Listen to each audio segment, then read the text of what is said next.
In the last 10 years, I've bought more cars than most people ever will, and almost every time, I thought I was getting a good deal. Truth is, I wasn't. I lost thousands of dollars simply because I didn't understand how the game worked. This video is a lesson I wish someone had given me. If you understand what I'm about to explain, you won't just buy a car. You'll buy it on your terms. You must first understand that buying a car will cost you money. Whether you pay cash or finance, the car loses value over time. That's just reality. So, the goal isn't to win at car buying. The goal is to minimize your losses. The mistake that most people make, well, they buy with emotion. In my early 20s, I wanted something shiny, something fast, something that looked like success. I remember signing paperwork thinking, I made it. And 2 years later, I was upside down writing a check just to get out of it. And that's when I learned emotion is expensive. Discipline isn't about saying no to everything, it's about saying yes slowly. So let me show you how to remove emotion from the process. This is where you either win or lose, not inside the dealership, before you walk in. Before you go, you should already know the average market price, a fair out the door price, current interest rates, and the loan term you're comfortable with. Because if you don't know these numbers, you're negotiating blind, and the person across from you negotiates for a living. So, how do you actually do this? Most people think that research means scrolling until something feels right. That's not research. Research means understanding the market. Start with Auto Tempest. Search the exact car you want, the same year, same trim, similar mileage. Now, don't just look at one listing. Look at 20 and ask yourself, what's the average price? What's the lowest? What's the highest? That range tells you the real market. Then sort by lowest price. But here's the important part. Don't assume the cheapest one is the best deal, because sometimes the cheapest listing has high mileage, accident history, dealer fees, or dealer add-ons. Your goal isn't to find the cheapest car. Your goal is to find a fair car at a fair price. When you see multiple cars sitting at the price range, that's market value. That's your leverage. And if prices have been dropping for weeks, that tells you demand is slowing. And when demand slows, buyers gain power. That's how you read the market, not emotionally, logically. The market doesn't care how excited you are. It responds to supply, demand, and real numbers. Now, once you identify the car and the range you're comfortable with, go to the dealer's website and confirm that it's still listed and there are no add-ons buried in the fine print. Then call and ask, is the advertised price the real price? Short, direct. Because the only thing worse than overpaying is wasting your time. Let me slow this down for a second. Let's say the car you want costs $60,000. Before you ever step into a dealership, I want you to ask yourself, what does 60K actually mean over time? Most people don't calculate it.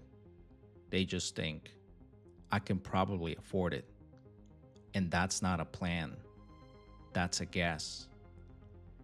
Here's what I want you to do: open up a loan calculator and plug in the purchase price, an estimated interest rate, and the loan term you're considering.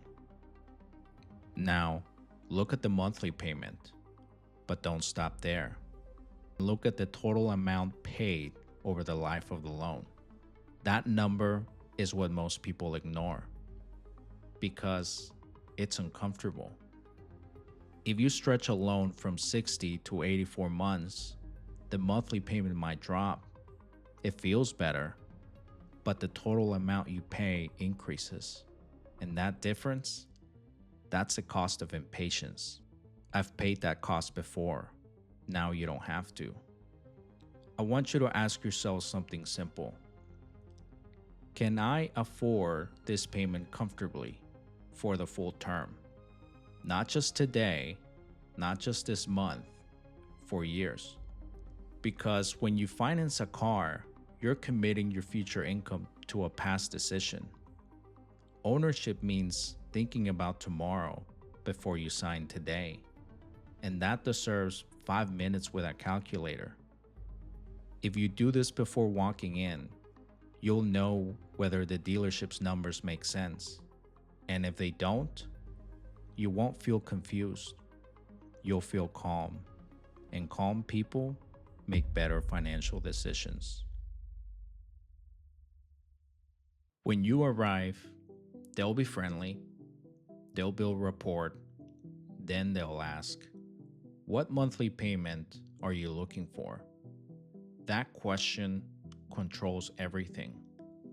If you say, "I want to be around 600, they won't lower the price. They'll stretch the loan.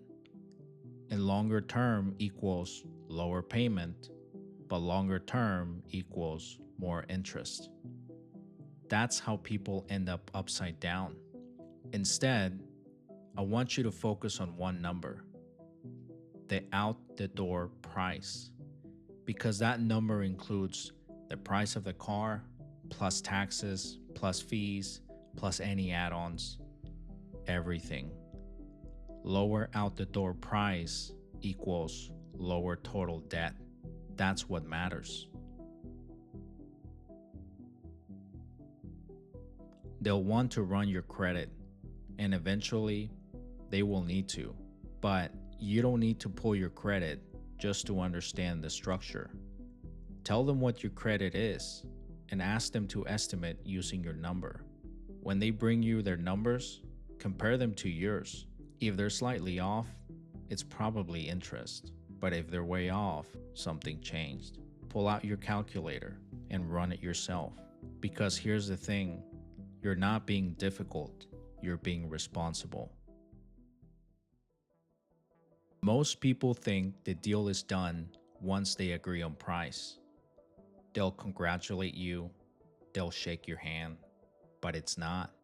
The finance office is where dealerships make serious money.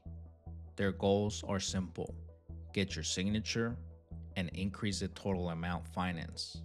They'll offer you extended warranties, maintenance packages, add-ons. They may even say, "What if I can lower your monthly payment?" But be careful, because lower payment often means a longer term, and longer term means more money paid over time. Monthly payment is not the goal, total cost is. The disciplined buyer focuses on the full picture, not just what feels comfortable this month. If you're buying a new car or one still under manufacturer warranty, you usually don't need an extended warranty immediately. You can often buy one later before your coverage expires. And remember, extended warranties increase your loan amount. They do not increase your car's resale value. More loan, same car value. That's how people go upside down. Before you sign anything, I want you to look at the interest rate, the total loan amount, and the total paid over the life of the loan. Ask questions.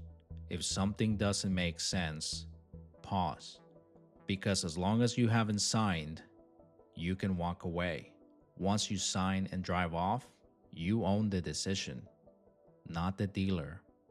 You do. A car won't change your life, but a bad financial decision can. Buying a car should not control your future. It should fit inside your life. If the numbers make sense, if the emotion is under control, and if the out the door price is solid, then enjoy it, drive it, take care of it, and move on. But never forget, the real flex isn't the car, it's control. And control comes from understanding what you're signing up for. If this helped you think differently about buying a car, hit the like button so more people can see it. And if you want more content about money, cars, career decisions, and ownership, subscribe. This channel isn't about hype, it's about making better decisions. I'll see you in the next one.